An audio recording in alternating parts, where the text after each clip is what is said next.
लेकिन अपने कोटा में तो वहाँ से दरबार आए हुए थे यहाँ जति प्रांत ब्रज मंडल में, और ब्रज मंडल में उन्होंने देखा सातों स्वरूप विराज रहे, सातों स्वरूपों के दर्शन करे।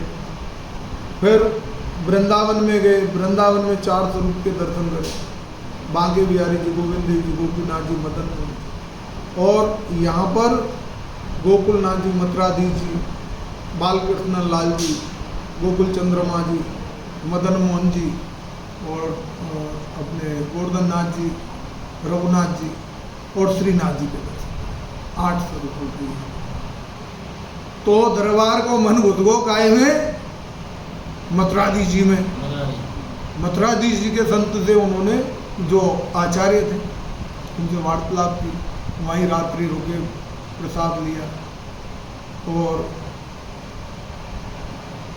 जो मथुराधीश जी के जो गोसाई बालक थे प्रथम गादी, उन्होंने कहा, उनसे निवेदन किया दरबार ने कि आप हमारे कोटा में मथुराधीश जी ने लेके आए, यात्रा कराने, हमारी बड़ी भोली वाली जनता है, उनको दर्शन दिलाएं। तो बातों में और ये बोले तो निर्णय ले लिया, बोले कि ठीक है, संत ने कह दिया, बोले कि ठीक है दरबार, आपका भाव बहुत सुंदर है, हम आपकी यहाँ यात्रा लेंगे। समय भी निर्धारित कर दिया, समय भी निर्धारित कर दिया। अब साहब यहाँ से कोटा के लिए यात्रा निकलती, न जाने कितने दिन में कोटा पहुँचते हैं। अब कोटा वासियों का बड़ा प्रेम पाया, वहाँ के दरबार का बड़ा प्रेम पाया। अब वहाँ गए थे महीने भर के लिए। अब बोले कि भाई हम चलें, बोले कि और 8 दिन रुक जाओ, फलानो गांव गए वो, ढिकानो गांव गए वो। दरबार कहने लगे, बोले वो भी गांव के लोग आ रहे हैं, वो भी आपके दर्शन करने, आपका आशीर्वाद मिलेगा, कृतार्थ हो जाएंगे। 15 दिन और निकल गए। भाई अब तो हमको जाना है, अब तो राजा साहब दरबार हमारी तैयारी करो निकलने की। बोले कि ठीक है साहब, आप नहीं मान रहे हो तो आपकी तैयारी करवा। दरबार ने शाम को दरबार लगा दिया अपने घर पर, जनता को बुला लिया महलों में और कहा कि भाई तुम्हारे दरबार से कोई भूल चूक बन गई होए तो क्षमा करियो, और हम कल नहीं रहेंगे, हम कल नहीं रहेंगे, क्योंकि मथुराधीश जी जब जाएंगे तो हम भी चले जाएंगे, क्योंकि अब हमारे प्राण जो हैं वो मथुराधीश जी के चरणों में बसते हैं।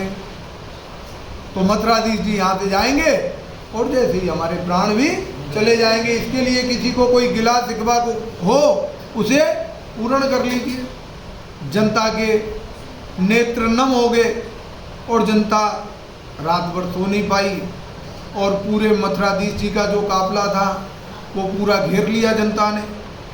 उसमें सैनिक भी थे, जनता भी थी, सब थे। राजा सुबह निर्धारित समय पर पहुंचे दर्शन करने के लिए और तैयारी कर दी। बोले कि चलो प्रभु। अब जनता माँ आड़ी पड़ गई, बोले कि जान नहीं देंगे साहब, मथुराधीश जी ने जानते जान नहीं देंगे। संत कहने लगे ये लोग क्या कह रहे हैं दरबार। बोले कि साहब आप जाने, आपको काम जाने, आप तो मुँह को हुक्म दो तो मैं अभी इनको सफाया करता हूँ तलवार लेके। बोले कि नहीं ये तो जीव है, ये ठाकुर जी से प्यार कर रहे हैं। संत ऐसे बोले सीधे, ये तो ठाकुर जी से प्यार कर रहे हैं और इनको मारो मत, इनको समझाओ। अब दरबार ने तो बीज जो डालने थे वो शाम को ही डाल दिए, अब तो वो वृक्ष बन चुके थे। अब दरबार कह रहे कि भाई हट जाओ, रास्ता दे दो, मथुराधीश जी को जाने दो। बोले कि हम नहीं जाने देंगे, हम नहीं जाने देंगे। अगर मथुराधीश जी जाएंगे तो पूरा कोटा की जनता भी मथुराधीश जी के साथ जाएगी। अगर इस पर एग्री हो तो मथुराधीश जी को लेके। संत समझ गए यहाँ में कोई ना कोई भेद है। संत कहने लगे कि भैया ऐसा है, जब तुम इतना ही प्यार करते हो तो मथुराधीश जी यहीं रहेंगे, लेकिन 15 दिन के लिए तो जाने दो। तो 15 दिन के लिए हमारे हर गांव के 5 आदमी चुनिंदा आपके साथ जाएंगे, हमारे दरबार भी साथ जाएंगे, और 15 दिन के बाद वापस लौटा के लाएंगे। भैया ये वीडियो कैमरा गो श्री गिरिराज धरणे की। तेने अकेले